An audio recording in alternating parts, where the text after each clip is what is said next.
Hey folks, it's AJ again with another Dungeon Alchemist video.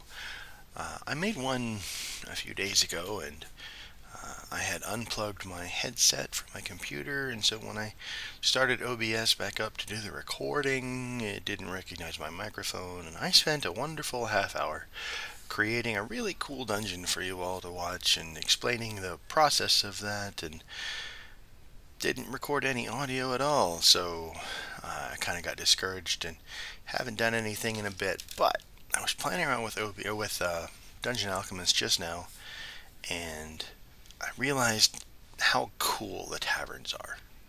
So I wanted to make a video to show you all how to make a really great tavern. And what we're going to do, we can click here to hide our menu, but we're still on the same settings. No, I guess we can't. Okay, well, guess I learned that. Alright, one of the cool things that Dungeon Alchemist AI does is it populates the room with stuff.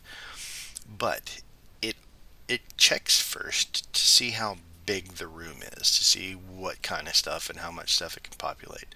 So if we make a big room, and I'm talking like that, a big tavern great hall, and we let it work, we're going to get most of the elements from your standard tavern. We're going to go over here. Now we've got tables, we've got this bar here, we've got stuff on the tables, and we can we can zoom in and move the individual things on the table if we like. So if I want my light source to be in the middle of the table, I can do that. If I want to turn the table like that, I can turn the whole table, and you'll see that the stuff that I've moved, the stuff that's on top of the table is attached to it, so it turns with.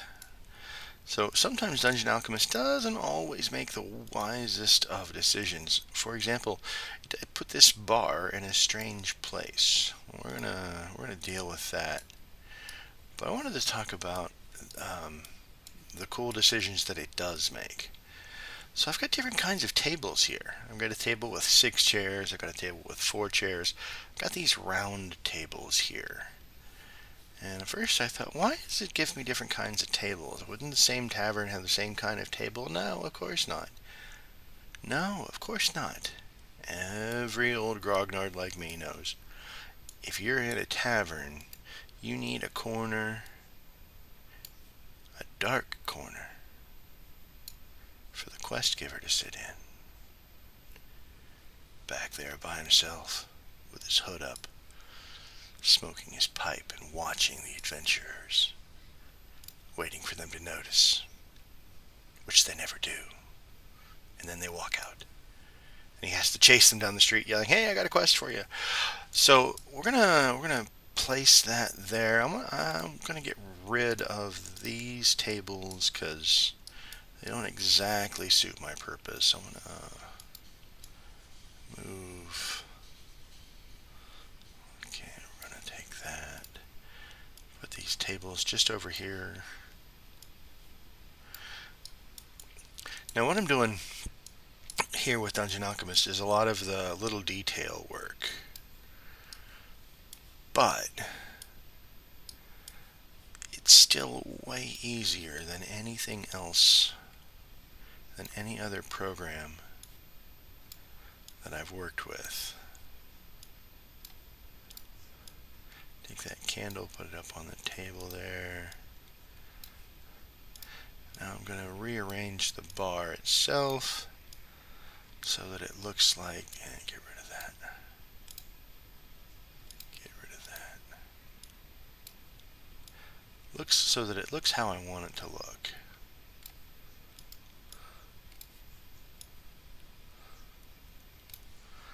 Alright, now we got something looks a little bit more like the fantasy bar I want to tell my stories in. But it needs more tables, so I just click here and copy the selected asset. But notice that it doesn't copy it directly. This one has, 4 bowls and a piece of meat on the table. This one has 6 bowls and a candle and some bread. Another thing that you probably want to do, is don't set your tables up along the grid lines. Because while we may do that today in modern restaurants, it wouldn't necessarily make sense in older taverns. I mean, you could certainly do it, and you could say, it's just optimization of space. But I think it gives it a more interesting look. It breaks up the sight lines. Yeah, there's a fireplace. I want to put that in the middle of the wall. I want to move this table sort of away from it there. You can have some on the grid lines, that's fine. Do whatever you like, really. It's your dungeon, you're telling the story. I'm going to copy this table and put one right there. Now, where's the door? The door is over here. Why is the door over there?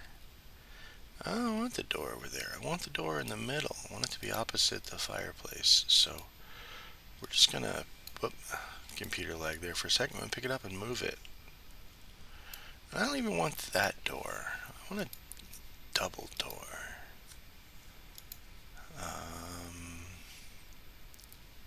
A big, sturdy double door right there. And now we begin to tell a story. We've got our fireplace. We've got our tables. Okay, so there's a ladder going up. If we want generally we want our inn rooms to be upstairs. That's not a ladder, I guess. It's a steep set of steps.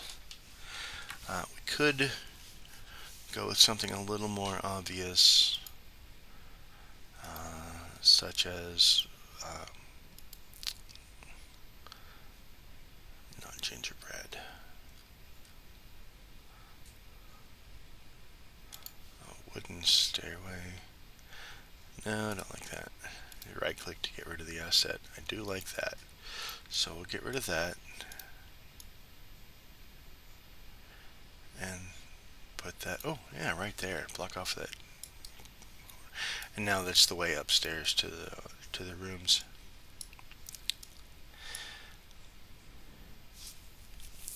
Okay, I think that's all we're gonna do today. Let's go ahead and expand it out a little bit. Got our great hall. Let's put some bedrooms on the first floor here. We'll have some more upstairs, of course, but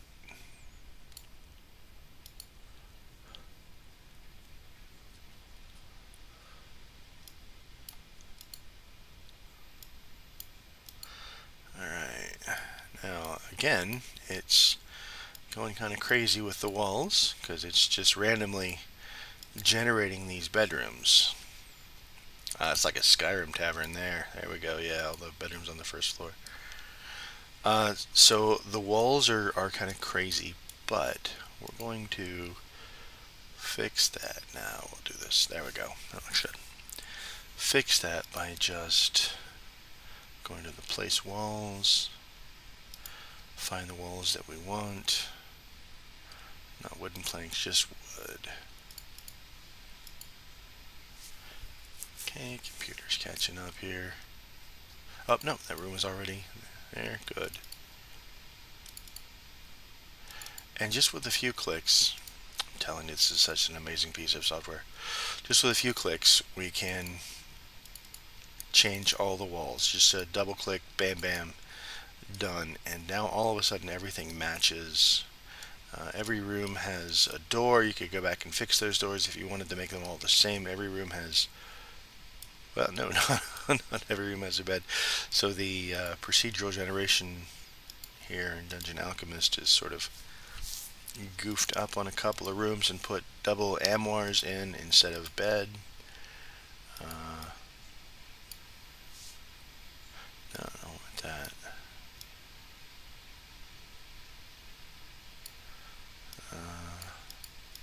Just get rid of that trunk because we've got the chest there.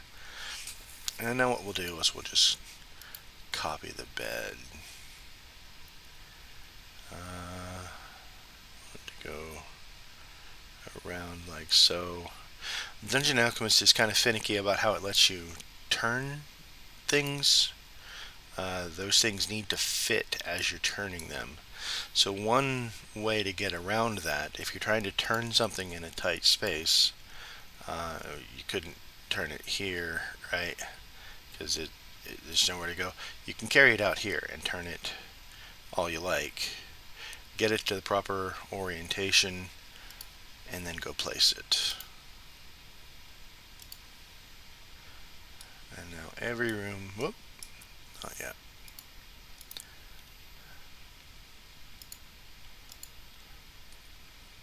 And of course it has other beds I could use. So if I don't want to use the same brown blanket bed there,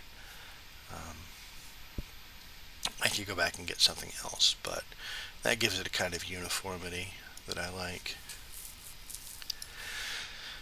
Alright, let's put a latrine in, because it's a tavern and people gotta go. People gotta go.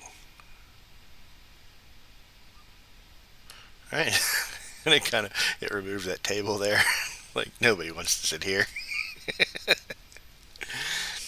Alright, you got your latrine throne there. Might be a good place to